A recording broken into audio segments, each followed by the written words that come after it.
Nag-file na yung mga victims ng human trafficking, we are telling you, walang bail yan. Ano yan gigil na gigil si Topacio sa'yo. Republic Act number 6981 para for her to contemplate while she's in our custody.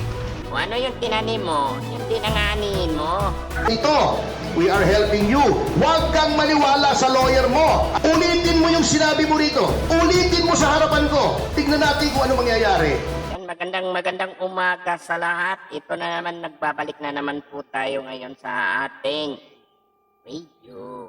Yan. Ito mga idol, pag-uusapan natin itong nangyari po ngayon kay Dan Fernandez, no? Ano na kayang balita kay Dan Fernandez ngayon? Oy, Dan Fernandez, nako. Ano yan hindi ka pinalad nung eleksyon di antayin mo na lahat yung mga kaso na sinampa para sa'yo ni Topacio.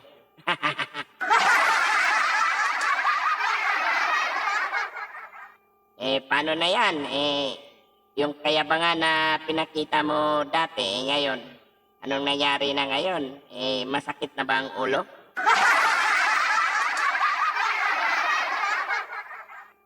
Paano yan? Gigil na gigil si Topacio sa'yo, dahil doon sa mga kayabangan na ginagawa mo nung nakaraan. Yan ang sabi kung ano yung tinanim mo, yung tinanganin mo.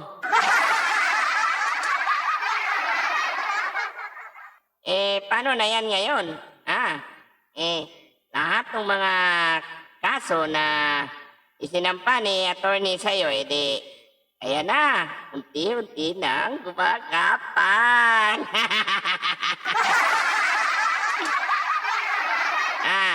Ano yan?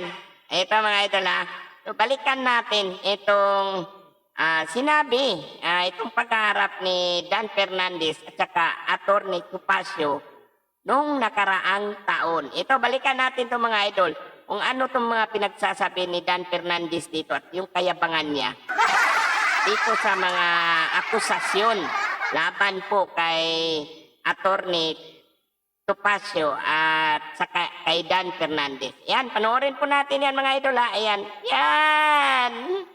Accordingly, kapag nag-file na yung mga victims ng human trafficking, we are telling you, walang bail yan.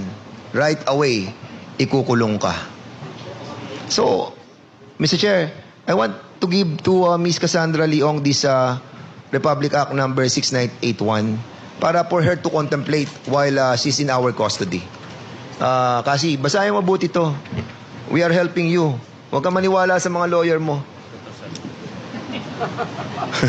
Daily lamang ang gusto ng mga yan. And I mean, let's face it. They want to prolong your cases. Why? Of course. We know that. Kaya si Atty. Topacio, alam mo yan si Atty. Topacio, ayun, ang daming banat kay Congressman Abante. Ang daming banat kay Jinky Luistro. Ang daming banat sa akin lingkod. So, it's our time to get even, no? Alam mo, okay. Pahabain niya ang kaso para at least makuha lahat ng pera mo. Okay, sige. Thank you. Thank you, Congressman Fernandez.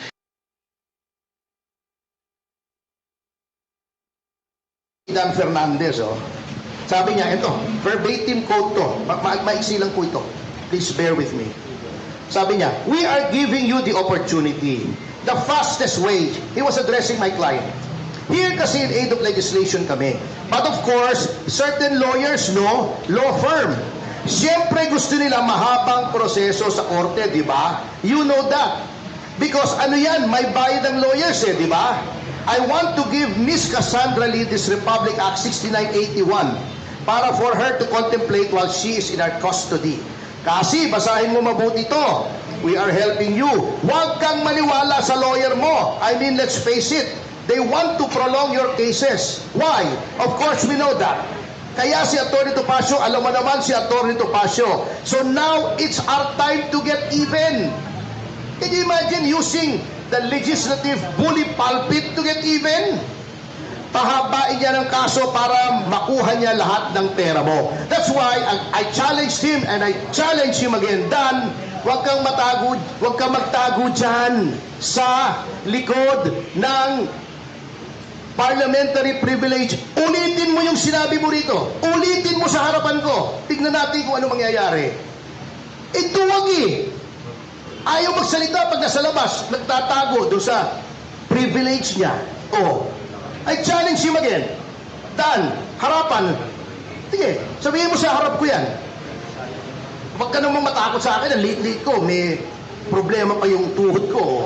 Pero, ulitin mo sa harap ko. Huwag yung nagtatago ka dyan. Tapang-tapang mo pag nasa kongreso ka eh. Congressman Fernandez, bagamat hindi abogado, hindi ko naman sinasabing kapag hindi ka abogado ay hindi mo na alam ang batas. Ngunit, sinasabi na nga po sa kanila, or dapat, a person who is in the legislature should be charged with knowledge of the law. Because, number one, they are lawmakers. Paano kang gagawa ng batas kung ikaw ay walang alam sa batas? Pwede naman pong basahin ang mga desisyon. Tama naman, to an extent, si Congressman Fernandez, pwede kang mag-google at mag-google mo yung mga kaso. At kung meron kang hindi naintindihan sa kaso, meron ka namang legal staff siguro.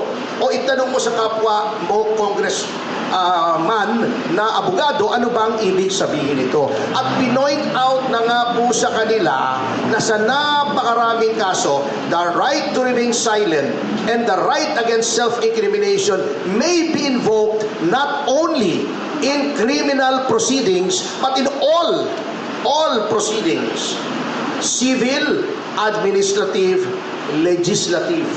At pinakita na nga po sa kanila ang batas. Pinoint out na nga po sa kanila yung batas.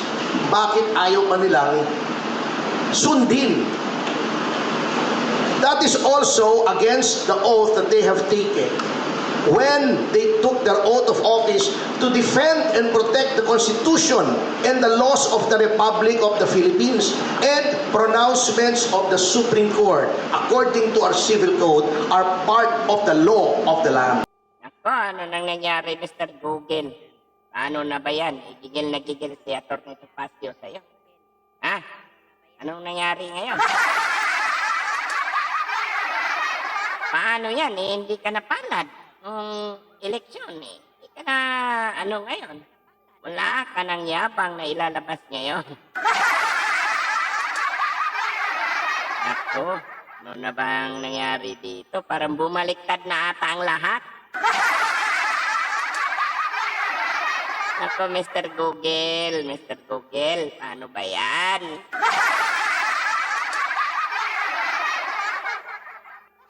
Ako talagang hindi aatras si Atty. Topacio Kaya ka nga niyang hamunin, harap-harapan. Huwag lang daw suntukan kasi hirap nga daw siya maglakad. Ay ano, paano? Yan nga ang sabi. Yan nga ang sinasabi. Huwag nga kasing magyabang kasi hindi parihas yung panahon. Baka pagdating ng panahon, bumaliktad po yung hangin Anong mangyayari? Ngayon, kangkungan ka papunta.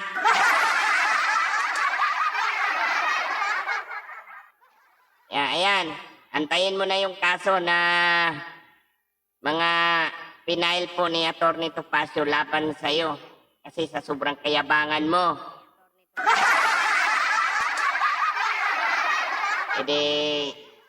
Ngayong wala ka ng posisyon, mabait ka na. Ikaw na yung inaapi.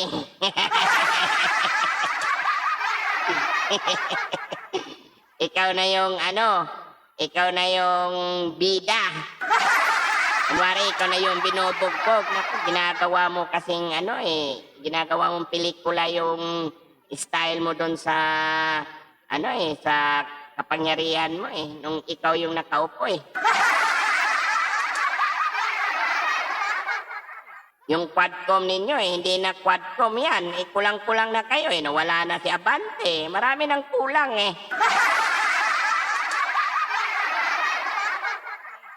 Quadcom. Hindi na Quadcom yan, OneCom. Ay, nako, Dan Fernandez. Ikaw, dati kang artista na sumisikat lang dahil sa mga kalaswaan. Yung kalaban mo, si Atty. Topacio, talagang mayabang ka. Mayabang ka dahil nakaposisyon ka. Sana, magiging ano lang tayo, patas, magiging ano lang tayo sa buhay ba? Huwag natin masyadong buhatin yung upuan natin kasi mahirap yan pag masira na. Wala na magbibigay sa iyo ng ganyang klaseng upuan. Paano yan ngayon? Lahat, kailangan mo talagang harapin. Darating na yan, unti-unti na yan gumagapang, gumaganon pa yan. Oh. Ako naman talaga, lintik talagang buhay na to. Akala mo nasa alapaap ka lang palagi. Ayan mga idol maraming salamat pala sa lahat ng mga sumusuporta sa ating vlog at sana patuloy lang po tayo manunood sa ating mga video na ina-upload. Kasi alam po natin marami po tayong pag-uusapan lalong-lalo na sa mga mga halimaw noon nagiging mamaw na lang ngayon. Ayan, thank you po sa lahat po ng mga sumusuporta po sa ating vlog, no? Lalo-lalo na sa ating mga supporters, mga subscribers, na patuloy po na nag-aabang sa ating mga upload. Thank you po at pasensya din. Kung ganito lang yung mga upload natin, wala po tayong lakad-lakad ngayon kasi medyo nakakapanghina kasi naka-shadow ban po ata yung YouTube channel na. So, ito na lang at patuloy pa rin tayong maghahatid ng balita at mga komento para sa ating bayan. So, thank you at God bless po sa lahat ng mga supporters at subscribers natin. Ayan, maraming salamat.